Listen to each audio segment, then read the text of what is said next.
कभी कभी रात के अंधेरे में अचानक लगता है कि कोई हमारे पास है, कोई अनदेखी उपस्थिति जो हमें देख रही है। हवा स्थिर है, पर भीतर कुछ हिलता है। सांस चल रही है, लेकिन शरीर में ठंड उतरती है। क्या यह केवल डर है या सच में कोई और मौजूद है? ओशो कहते हैं, भूत कोई व्यक्ति नहीं, एक ऊर्जा है। जब चेतना से संबंध टूटता है तो खालीपन को कोई न कोई भरता है, और यही वह क्षण है जब प्रवेश होता है। जब मन जागृत नहीं रहता, तब कोई और ऊर्जा शरीर में प्रवेश कर सकती है। यह डरावना लगता है, लेकिन यह गहराई से समझने पर बड़ा रहस्य खोलता है।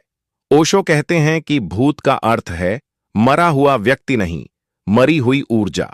हर इंसान के भीतर अनगिनत इच्छाएं होती हैं। कुछ इच्छाएं शरीर के साथ खत्म नहीं होती, वे अधूरी रह जाती हैं।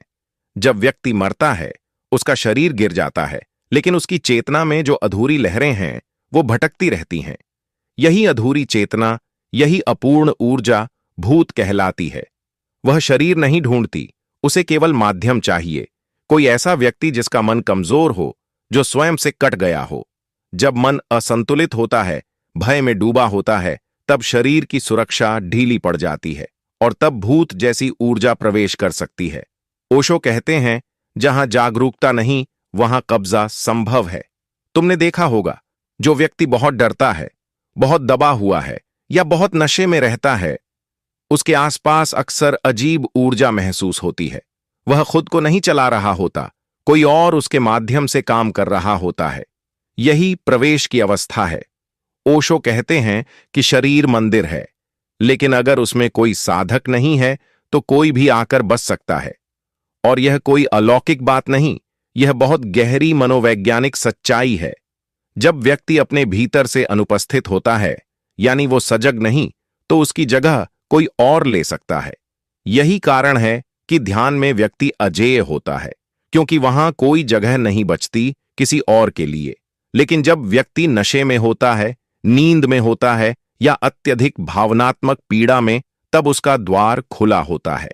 यही वो क्षण होता है जब भूत जैसी चेतना प्रवेश करती है।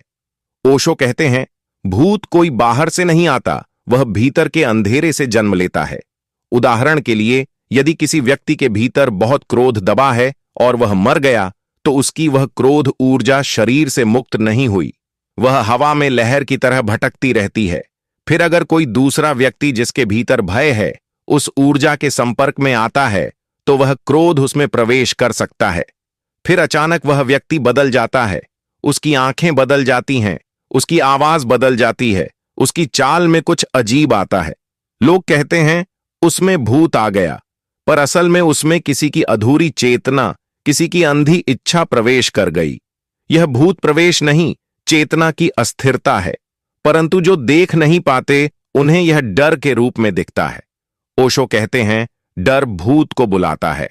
जितना तुम डरते हो, उतना तुम निमंत्रण देते हो, क्योंकि डर ऊर्जा का खालीपन पैदा करता है। यह खालीपन ही दरवाजा बनता है। जो व्यक्ति बिना डर के है, उसमें कोई प्रवेश नहीं कर सकता। डर को समझो, यह हीनतम ध्यान की अवस्था है।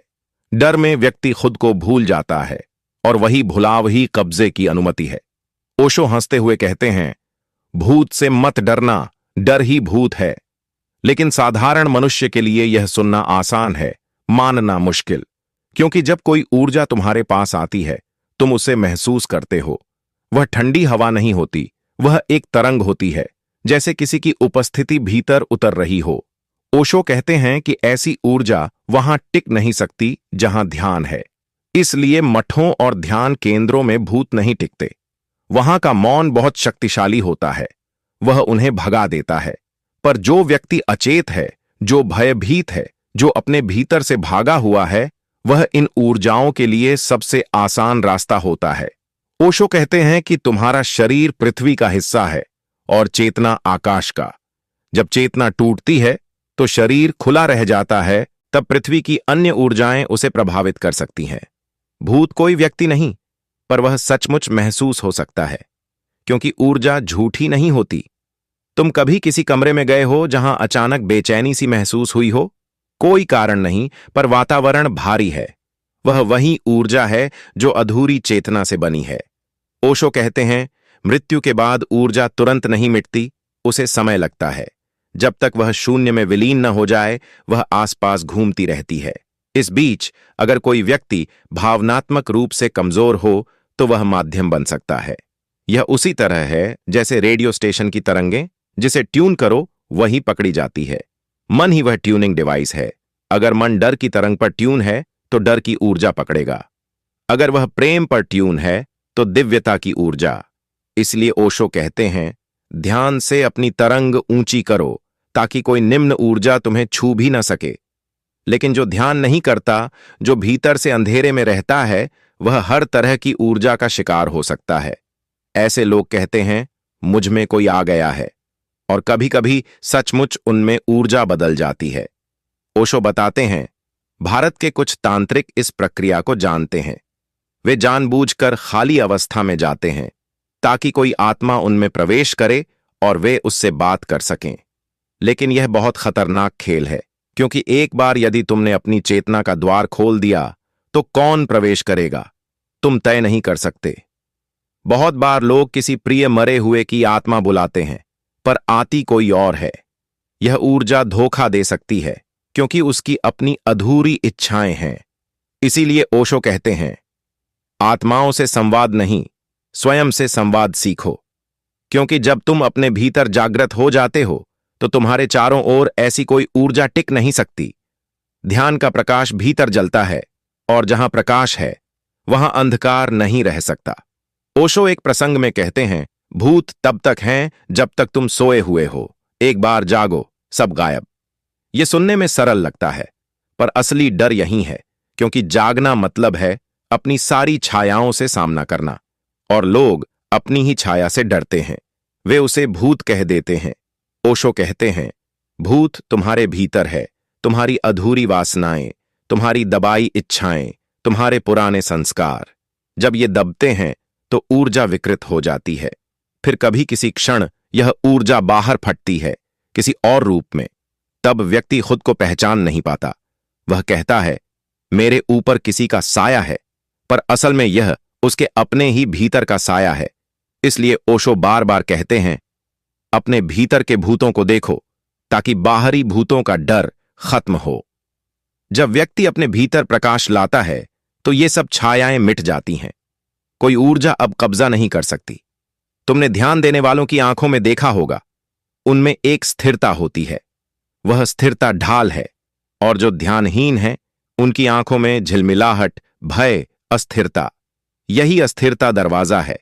इसलिए जब कोई कहे कि उसमें भूत आ गया है तो ओशो कहते हैं, ध्यान में बैठो। अगर सच में भूत है तो ध्यान उसे भगा देगा, और अगर नहीं है तो ध्यान तुम्हारे डर को मिटा देगा। दोनों ही स्थिति में मुक्ति है। पर लोग डर में भागते हैं, झाड़ फूंक कराते हैं, मंत्र कराते हैं, और ये सब ऊर्जा को और उत्तेजित कर देते हैं, क्योंकि जो तुमसे डरता है उसे तुम और ताकत दे देते हो। ओशो कहते हैं, जिस चीज से डरते हो वही तुम्हें घेर लेती है। तो अगर तुम्हें कभी लगे कि कुछ अजीब हो रहा है तो भागो मत, बस रुको, गहरी सांस लो, खुद को देखो, और बस देखना, बिना किसी विचार के। देखना ही आग है। वह देखने की लौ इतनी तीव्र है कि कोई भी परछाई टिक नहीं सकती। यह रहस्य समझ लो, शरीर में भूत तभी प्रवेश करता है जब भीतर का मालिक सो रहा हो। जागो तो कोई प्रवेश नहीं कर सकता। इसलिए ध्यान सिर्फ शांति का साधन नहीं, सुरक्षा भी है। यह तुम्हें हर अदृश्य ऊर्जा से बचाता है, क्योंकि जो अपने भीतर उपस्थित है उसे कोई बाहरी शक्ति छू नहीं सकती। ओशो कहते हैं, सजगता सबसे बड़ी तंत्र है। जहां सजगता है वहां भूत नहीं टिकते, क्योंकि वहां तुम हो। और यही समझने की बात है। डर को बाहर मत ढूंढो, उसे भीतर पहचानो। भूत कोई और नहीं, तुम्हारे ही भीतर के दबे हिस्से हैं जो रूप बदलकर सामने आते हैं। जब तुम भीतर से संपूर्ण हो जाओगे तब कोई प्रवेश नहीं, केवल प्रकाश रहेगा, और प्रकाश को कोई भूत नहीं छू सकता। धन्यवाद दोस्तों, फिर मिलेंगे अगले वीडियो एक नई ऊर्जा के साथ।